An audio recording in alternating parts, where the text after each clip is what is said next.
Hello friends, मैं Amit sir और हमारे जूम इंस्टीट्यूट के इस चैनल में आपका स्वागत है। आज ऑर्गेनिक केमिस्ट्री के जिस क्लास में हम आपसे बातें करने वाले हैं उस क्लास में हम इफेक्ट्स के बारे में बातें करेंगे। आपके ऑर्गेनिक केमिस्ट्री में बहुत सारे इफेक्ट्स हैं। कुछ इफेक्ट्स जो मेरे सामने मेंशन किए गए हैं वो हैं inductive effect, electromagnetic effect, resonance effect, ortho effect, aromatic nature, tautomerism, hyper conjugation और स्टेरिक फैक्टर। ये सभी ऑर्गेनिक केमिस्ट्री के एक तरीके से टूल्स हैं जो आपको हेल्प करते हैं to understand what is organic chemistry और रिएक्शंस किस तरीके से चल रहे हैं। इन सभी को समझने के लिए मैं ये सारे इफेक्ट्स आपको बताने वाला हूं। मेरी कोशिश होगी कि आपको ये इफेक्ट्स बहुत अच्छे तरीके से समझ आ जाए, लेकिन आपका काम होगा कि हमारे सारे के सारे क्लासेस को रेगुलर फॉर्म में देखते रहना पड़ेगा आपको। इन इफेक्ट्स में जिस इफेक्ट से मैं बातें आपके सामने शुरू करने वाला हूं वो इफेक्ट है इंडक्टिव इफेक्ट। चलिए आइए शुरू करते हैं इंडक्टिव इफेक्ट के बारे में। इंडक्टिव इफेक्ट है क्या? इंडक्टिव इफेक्ट, तो अगर मैं आपके सामने इंडक्टिव इफेक्ट के अकॉर्डिंग बात करूं तो आइए इसे समझते हैं एक छोटे से पॉइंट पर। मैंने एक एल्केन ले लिया, प्रोपेन ले लिया 3 कार्बन का। प्रोपेन एक नॉन पोलर मॉलिक्यूल होता है, तो एक टर्म यहां जो जुड़ा वो है non polar molecule. Non polar का क्या मतलब होता है? तो नॉन पोलर को समझने के लिए आप एक बात समझते हो कि मान लीजिए हमने हाइड्रोजन और क्लोरीन के बीच में एक केमिकल बॉन्ड फॉर्म करवाया। जब ये बॉन्ड बनेगा तो हाइड्रोजन और क्लोरीन इस बॉन्डिंग के लिए अपने अपने इलेक्ट्रॉन्स को शेयर करेंगे, लेकिन ये शेयरिंग इक्वल नहीं होगी।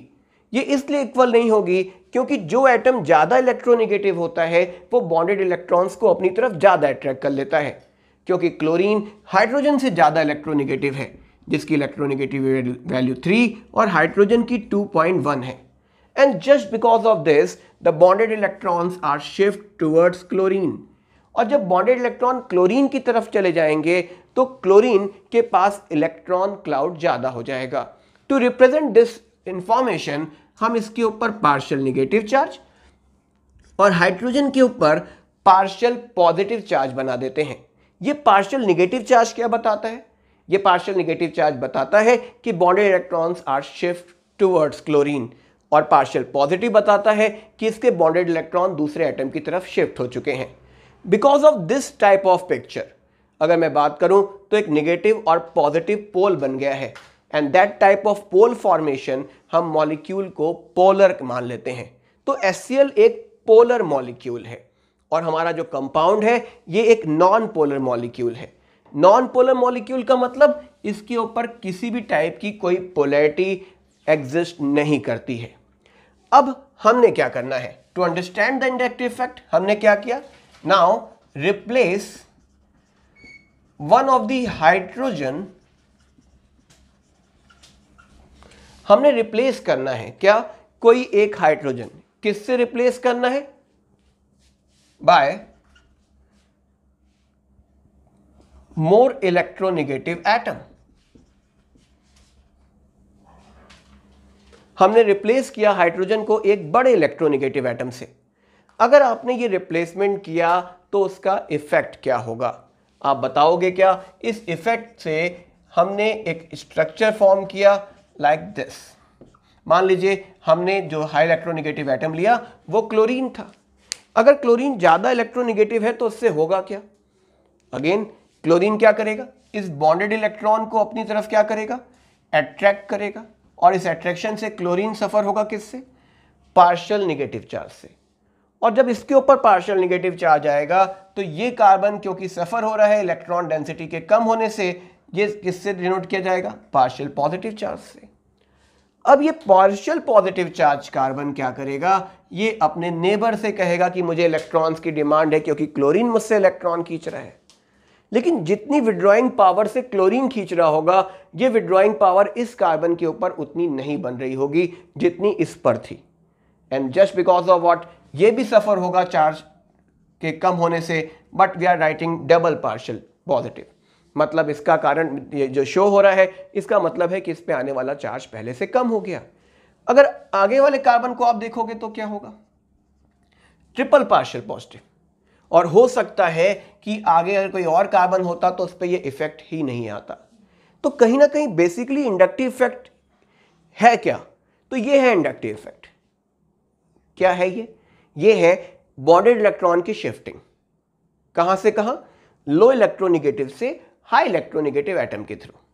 लेकिन कैसे? बाया सिग्मा बॉन्ड।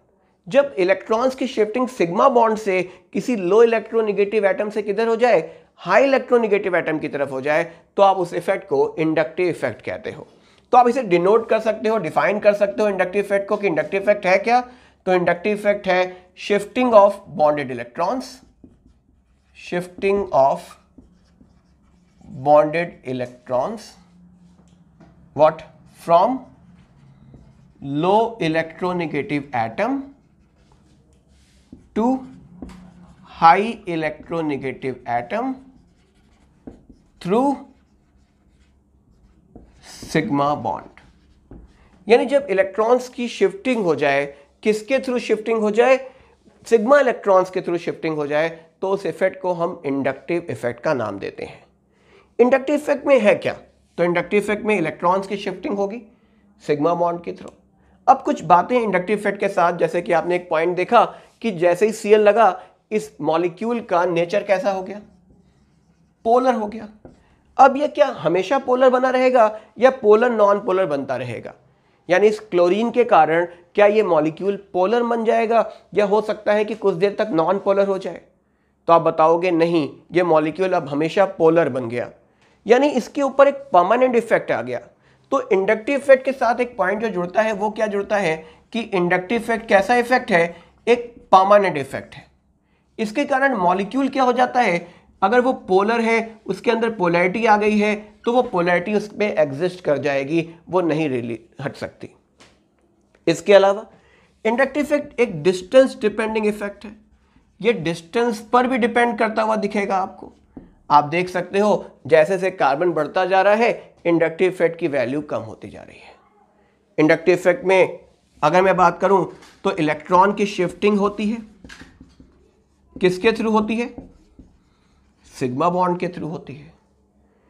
इसके अलावा कार्बन हाइड्रोजन के बीच में जो इंडक्टिव इफेक्ट होता है, अगर आप देखोगे तो आपको मिलेगा कि carbon is more electronegative than hydrogen.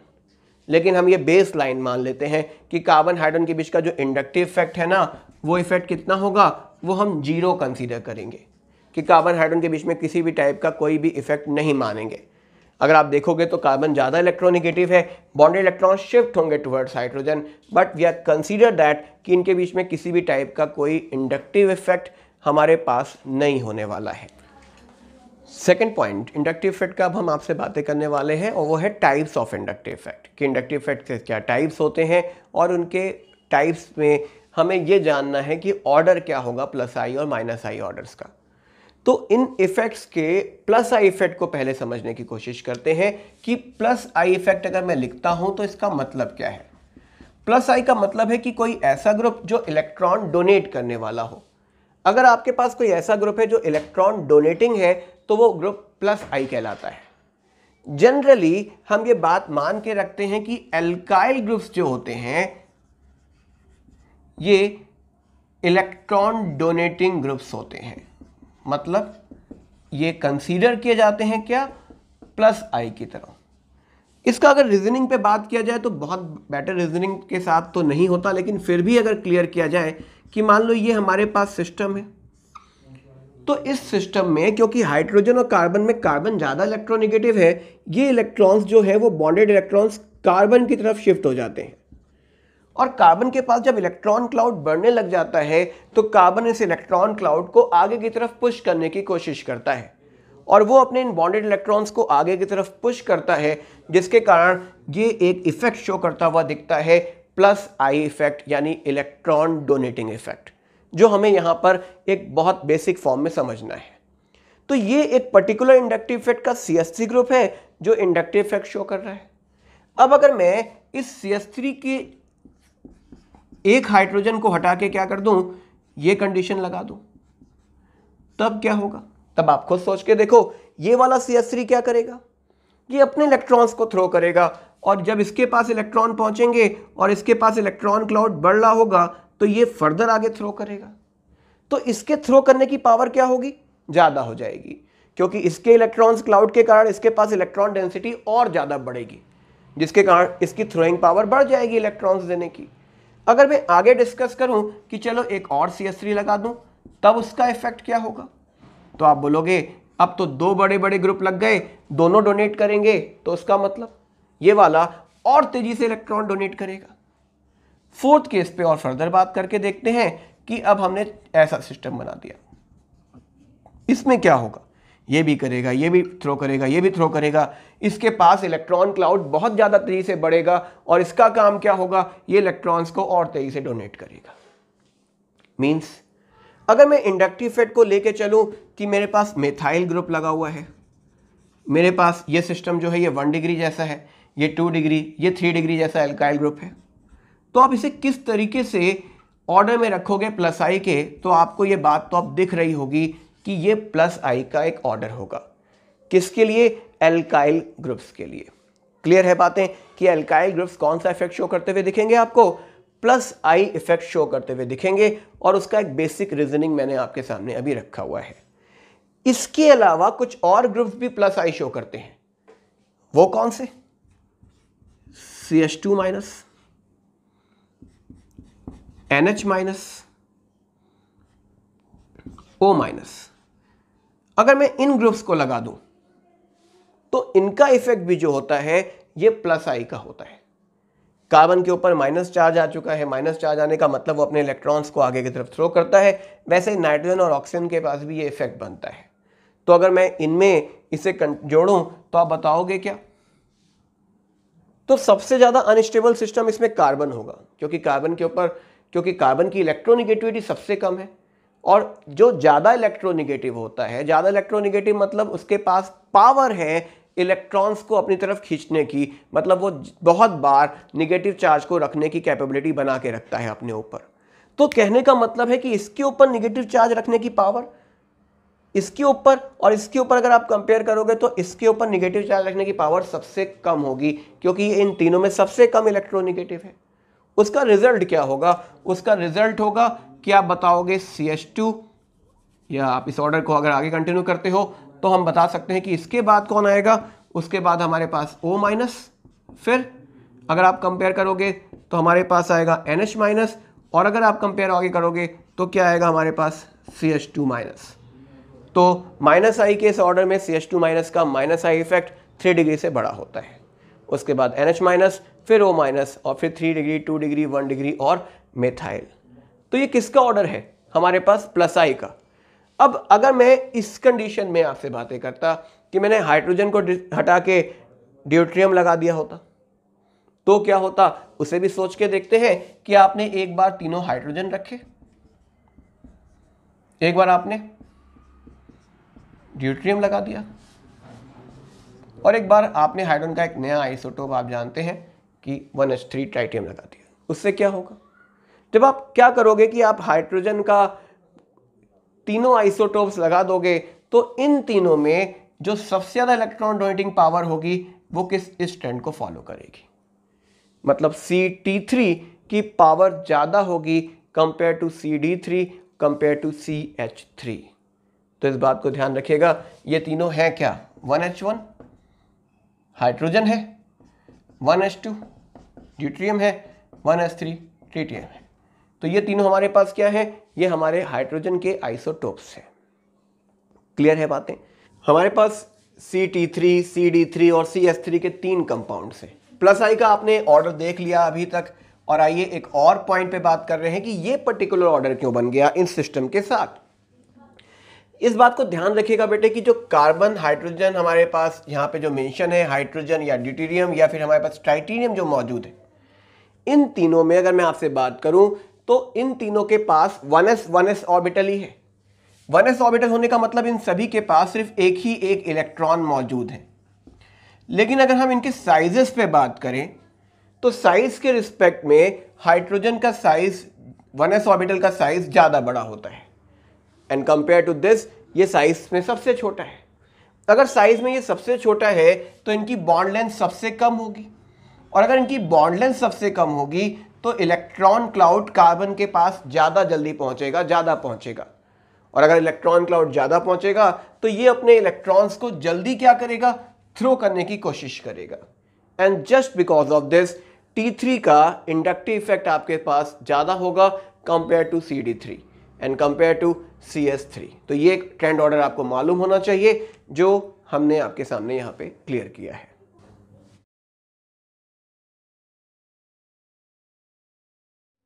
हमारे पास एक -I का ऑर्डर अब आपके सामने मेंशन किया गया है। काफ़ी बड़ा ऑर्डर है, देख के टेंशन भी हो जाता है यार, इतना बड़ा ऑर्डर कैसे प्रिपेयर करें। तो मैं कुछ को अंडरलाइन कर रहा हूँ जो बहुत ज़्यादा एग्जाम के लिए इंपॉर्टेंस रखते हैं, कम से कम उन्हें तो प्रिपेयर करके रखिए और बाकी हम इन्हें याद भी कर सकते हैं अगर आप 3 से 4 बार प्रैक्टिस करते हो तो।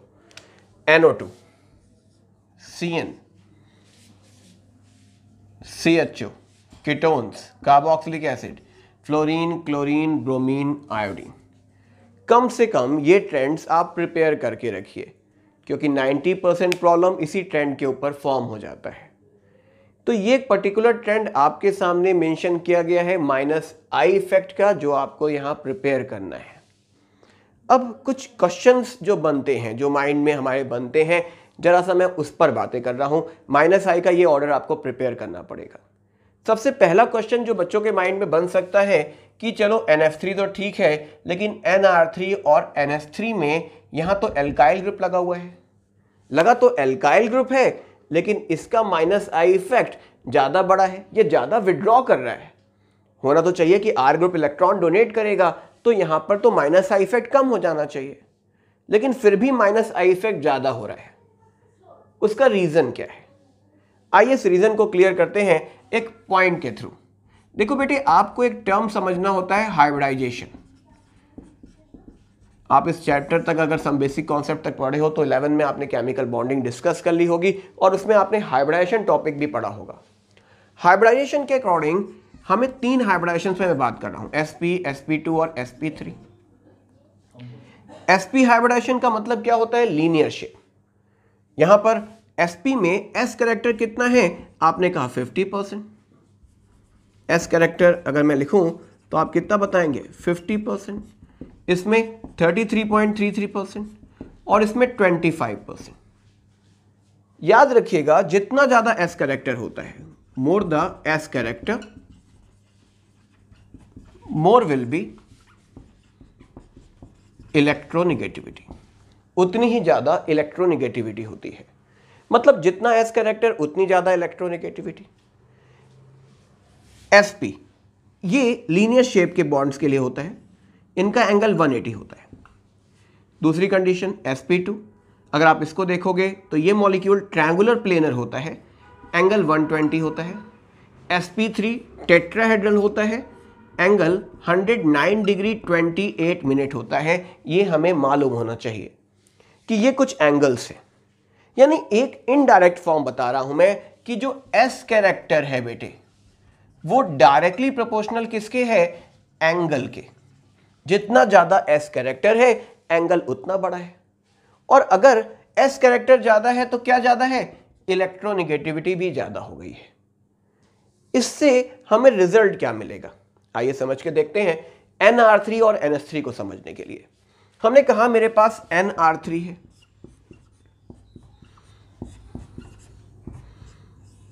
यहां पे क्या होगा?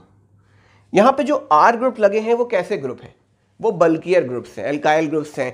तो अगर आप एक एल्काइल यहां रखोगे, एक यहां रखोगे, एक यहां रखोगे, तो उनमें रिपल्शन हो रहा होगा। और यदि उनमें रिपल्शन हो रहा होगा तो वो क्या होंगे? अपने को सेट करने के लिए दूर जाएंगे। दूर जाएंगे, इसका मतलब इनका बॉन्ड एंगल बढ़ेगा। और यदि बॉन्ड एंगल बढ़ेगा तो बॉन्ड एंगल बढ़ने से क्या होता है? सिस्टम की इलेक्ट्रोनिगेटिविटी भी बढ़ती हुई दिखती है। मतलब ये नाइट्रोजन अगर हम कंपेयर करें किससे? इस नाइट्रोजन से, तो इन दोनों केसेस में this nitrogen behave as more electronegative system. और अगर ये ज्यादा इलेक्ट्रोनिगेटिव सिस्टम की तरह काम करेगा, इसका मतलब इसकी विड्रॉइंग पावर क्या होगी? ज्यादा होगी। रिजल्ट NR3 आपके सामने ज्यादा इलेक्ट्रोनिगेटिव दिख रहा होगा, -I इफेक्ट ज्यादा शो करेगा compare to the NS3। Same problem आप देख सकते हो हमारे इस केस में भी। दो R ग्रुप लगे हुए हैं, लेकिन फिर भी ये ज्यादा -I इफेक्ट शो कर रहा है। समझ आती है बातें? क्यों ज्यादा -I शो कर रहा होगा? क्योंकि सेम इनका बॉन्ड एंगल की वैल्यू ज्यादा हो जाएगी। Compare to this NH2। Same case आप देख सकते हो किसमें, OR और OH के केस में भी। यानी यहां पर होना चाहिए OH, आ गया OR, तो इसे कैसे समझें, तो फिर वही बात है, R ग्रुप के कारण क्या होगा, बॉन्ड एंगल बढ़ जाएगा, और बॉन्ड एंगल बढ़ने से क्या होगा, इसकी इलेक्ट्रोनेगेटिविटी हम ज्यादा कंसीडर करेंगे, मतलब उनकी विड्रॉइंग पावर ज्यादा हो जाएगी। तो -I के ऑर्डर में ये सबसे बड़ा जो कंफ्यूजन बनता है उसे समझिएगा। क्या क्या कंफ्यूजन, NR3 अमोनिया के बीच में, दूसरा कंफ्यूजन OR OH के बीच में, तीसरा कंफ्यूजन हमारे पास ये आता है।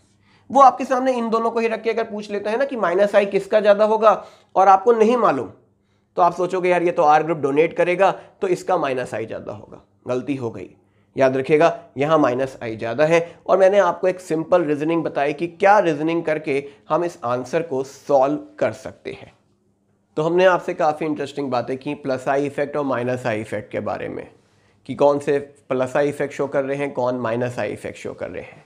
आइए चलिए बातों को जरा सा और बढ़ाते हैं, और मैं अब आपको इंडक्टिव इफेक्ट के एप्लीकेशन समझाने वाला हूँ। इंडक्टिव इफेक्ट के एप्लीकेशन को समझने के पहले कुछ बातें हम समझ लें अबाउट चार्ज। जब तक आप इस चार्ज को नहीं समझ पाते हो तब तक हम ये नहीं समझ पाते कि स्टेबिलिटी होती क्या है। आइए क्लियर करते हैं कि स्टेबिलिटी होगी क्या। मान लीजिए कि किसी क्लासरूम से मैंने किसी एक बच्चे को प्लेटफॉर्म पे बुलाया, बोर्ड के पास बुला लिया, और हमने उसे 1 किलोग्राम का आइस क्यूब दिया और कहा पकड़ के खड़े हो जाओ। क्या होगा, 10 सेकंड, 15 सेकंड, 20 सेकंड, उसको लगेगा यार इस क्यूब को तो फेंक देना चाहिए, लेकिन हमने उसके हाथ में बांध दिया है। That means the system just look like unstable. ये सिस्टम एक अनस्टेबल सिस्टम हो गया, यानी कि अब आपको समझ में आना चाहिए कि वो अनस्टेबल सिस्टम वो चार्ज है। अगर ये चार्ज का जो आइस क्यूब है इसका साइज छोटा होता तो उसके लिए जरा सा आसान होता, लेकिन साइज बड़ा होता तो उसके लिए ज्यादा मुश्किल हो जाता। हां, अगर मैं ये कह देता कि चलो 4-5 दोस्त आ जाओ और मिलके कैरी करो, तो शायद उस सिस्टम की स्टेबिलिटी पहले से ज्यादा होती। कहने का मतलब कि सिस्टम के ऊपर चार्ज आना उसे अनस्टेबल बना देता है। चार्ज ज्यादा तो सिस्टम ज्यादा अनस्टेबल, चार्ज छोटा तो सिस्टम ज्यादा स्टेबल, और चार्ज अगर डिस्ट्रीब्यूट हो जाए एक से दूसरा, दूसरे से तीसरा, तो वो चार्ज पहले से और ज्यादा स्टेबल हो जाता है। यानी कहने का मतलब कि चार्ज आना सिस्टम को अनस्टेबल तो बनाएगा ही बनाएगा। अब जो चार्ज की डेंसिटी होती है वो डेंसिटी सिस्टम की स्टेबिलिटी के इनवर्स प्रोपोर्शनल होती है। मतलब जितनी बड़े चार्ज की वैल्यू, सिस्टम की स्टेबिलिटी उतनी ज्यादा कम मिलेगी। ये तो पहला बेसिक पॉइंट है जो आपको अब यहां क्लियर होना चाहिए अबाउट दिस। मैंने आपको एक कॉन्सेप्ट बता दिया था, मे बी आपको याद हो, स्टेबिलिटी और एनर्जी के बीच में क्या रिलेशन है। आप कहते हो मुझे मालूम है, इनवर्स रिलेशन है। इसे भी क्लियर करते हैं। अब मैं आपके सामने कुछ बेसिक कंडीशन आगे जोड़ रहा हूं। मान लीजिए मेरे पास एक पॉजिटिव चार्ज स्पीसीज है और हमने इससे कोई ग्रुप जोड़ दिया जो कि इलेक्ट्रॉन डोनेटिंग ग्रुप है। दूसरी कंडीशन, मेरे पास पॉजिटिव चार्ज है, मैंने इससे इलेक्ट्रॉन विड्रॉइंग ग्रुप जोड़ दिया। मेरे पास नेगेटिव चार्ज है, मैंने इससे इलेक्ट्रॉन डोनेटिंग ग्रुप जोड़ दिया। मेरे पास नेगेटिव चार्ज है और मैंने इससे एक इलेक्ट्रॉन विड्रॉइंग ग्रुप जोड़ दिया। और अब मुझसे कहा जा रहा है कि यहां पे स्टेबिलिटी को समझा के दीजिए। तो आप स्टेबिलिटी को समझने के लिए 2 पैटर्न यूज करोगे। पैटर्न नंबर 1 जो कि बहुत सिंपल सा पैटर्न है, वो क्या है, याद रखिएगा, अगर 2 सिमिलर चार्जेस एक दूसरे की तरफ आते हैं तब क्या होता है, तो वो खुद नहीं आ सकते, उन्हें लाना पड़ता है। और जब आप उन्हें लाते हो तो उनके बीच में रिपल्शन होता है, और रिपल्शन है तो आप उन्हें खुद लेके आ रहे होगे। काम कौन कर रहा होगा, हम कर रहे होंगे। और यदि work done on the system हो रहा होगा तो सिस्टम की एनर्जी बढ़ती जाएगी, और अगर सिस्टम की एनर्जी बढ़ती जा रही होगी तो उसकी स्टेबिलिटी कम होती जा रही होगी। यानी जब अपोजिट चार्जेस एक दूसरे के पास आते हैं ना, सिमिलर चार्जेस एक दूसरे के पास आते हैं ना, तो स्टेबिलिटी पे क्या इफेक्ट पड़ता है, वो स्टेबिलिटी को कम कर देते हैं। लेकिन अगर आने वाले चार्ज अपोजिट चार्जेस हैं और वो एक दूसरे के पास आ रहे हैं तो क्या होगा? एट द टाइम आप ये बोल सकते हो कि अगर अपोजिट चार्जेस पास आ रहे हैं तो उस कंडीशन में हमें काम नहीं करना पड़ेगा, काम वो खुद करेंगे, वो खुद पास आएंगे। और यदि वो खुद पास आएंगे इसका मतलब, अगर वो खुद एक दूसरे के पास आएंगे, इसका सिंपल सा मतलब होता है कि वो स्टेबिलिटी को क्या करेंगे? बढ़ा देंगे। क्यों बढ़ा देंगे? खुद आएंगे, खुद काम करेंगे, एनर्जी कम हो जाएगी, स्टेबिलिटी बढ़ जाएगी। वैसे ही अगर सेम चार्जेस एक दूसरे से दूर जा रहे हो तब क्या वो खुद दूर जाएंगे? हाँ जी, खुद दूर जाएंगे क्योंकि रिपल्शन लग रहा है। और अगर खुद दूर जाएंगे इसका मतलब एनर्जी क्या होगी? काम कौन करेगा? ये काम कर रहे होंगे। और अगर ये काम कर रहे होंगे इसका मतलब एनर्जी कम, स्टेबिलिटी ज्यादा। और अगर अपोजिट चार्जेस एक दूसरे से दूर जा रहे होंगे तब क्या होगा? तब खुद तो नहीं जाएंगे, हमें ले जाना पड़ेगा, हमें काम करना पड़ेगा, हम सिस्टम पे काम करेंगे, सिस्टम की एनर्जी बढ़ेगी और हमारे सिस्टम की एनर्जी बढ़ने का मतलब स्टेबिलिटी कम हो जाएगी। ये तो एक तरीका ये हो गया। दूसरा तरीका आप यहां भी समझोगे, मैं दोनों तरीके से बात करूंगा। इलेक्ट्रॉन डोनेटिंग ग्रुप मतलब मेरा कोई प्लस आई ग्रुप लगा दिया गया, तो प्लस आई ग्रुप करेगा क्या? प्लस आई ग्रुप जब आप इस पे लगाओगे तो वो पॉजिटिव चार्ज को बढ़ाएगा या कम करेगा, क्योंकि अगर चार्ज की डेंसिटी कम हो जाएगी तो स्टेबिलिटी बढ़ जाएगी। यही समझना है मुझे। तो मैं इससे और इनसे दोनों से कंपेयर करके आपके सामने बातें रख रहा हूं कि आप बेटर वे में सोच सको। सिस्टम पे पॉजिटिव चार्ज है, पॉजिटिव का मतलब इलेक्ट्रॉन नहीं है। अगर उसकी तरफ इलेक्ट्रॉन जा रहे हैं तो वो क्या करेंगे? वो उस पॉजिटिव एरिया यानी वो एम्प्टी स्पेस जहां पर इलेक्ट्रॉन नहीं है वहां इलेक्ट्रॉन्स प्रोवाइड करेगा। इलेक्ट्रॉन प्रोवाइड करेगा मतलब उसके पॉजिटिव चार्ज की जो डेंसिटी है वो कम होना शुरू हो जाएगी। और पॉजिटिव की डेंसिटी कम होने का मतलब स्टेबिलिटी बढ़ जाएगी। वैसे सोच के देखो, ये पॉजिटिव है और आ कौन रहा है? इलेक्ट्रॉन आ रहा है।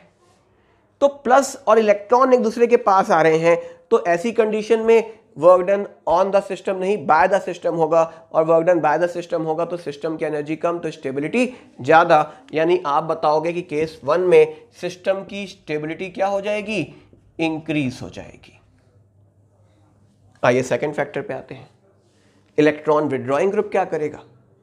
इलेक्ट्रॉन विड्रॉइंग ग्रुप का काम होगा इलेक्ट्रॉन्स को विड्रॉ करना।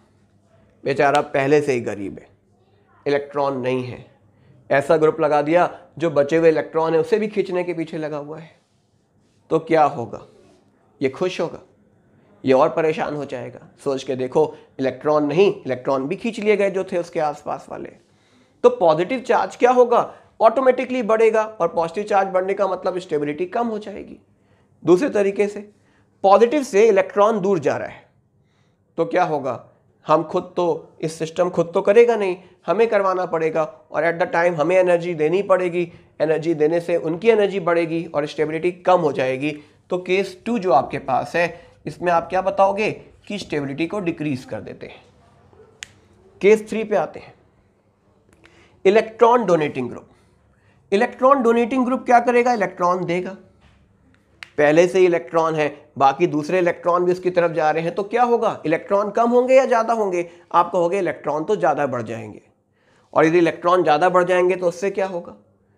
इलेक्ट्रॉन ज्यादा बढ़ जाएंगे तो निगेटिव चार्ज बढ़ जाएगा, और निगेटिव चार्ज बढ़ जाएगा तो चार्ज बढ़ने का मतलब स्टेबिलिटी का कम हो जाना, यानी सिस्टम की स्टेबिलिटी क्या हो जाएगी? कम हो जाएगी। दूसरे तरीके से भी सोच सकते हो, सिमिलर चार्जेस एक दूसरे के पास आ रहे हैं तो क्या होता है? स्टेबिलिटी डिक्रीज हो जाती है।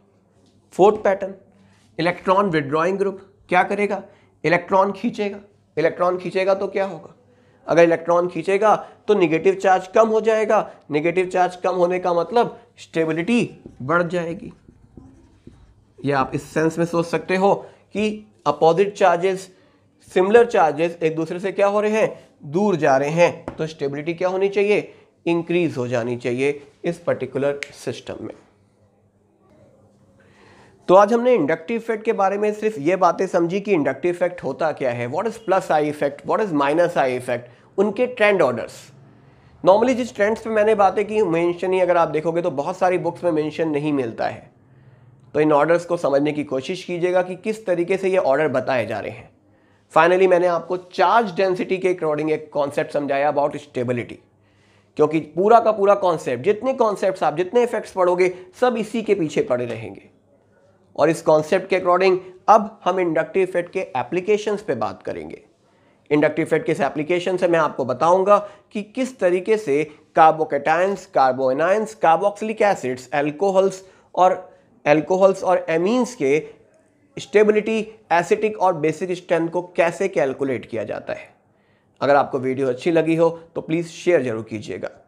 हमारे चैनल को सब्सक्राइब कीजिए और कोशिश कीजिए कि बेल आइकॉन क्लिक कर दें कि हम आपको ये वीडियो, नेक्स्ट वीडियो जल्दी से जल्दी पहुंचा सकें। बाकी नेक्स्ट टाइम पर हम आपसे बातें आगे कंटिन्यू करेंगे। Thank you.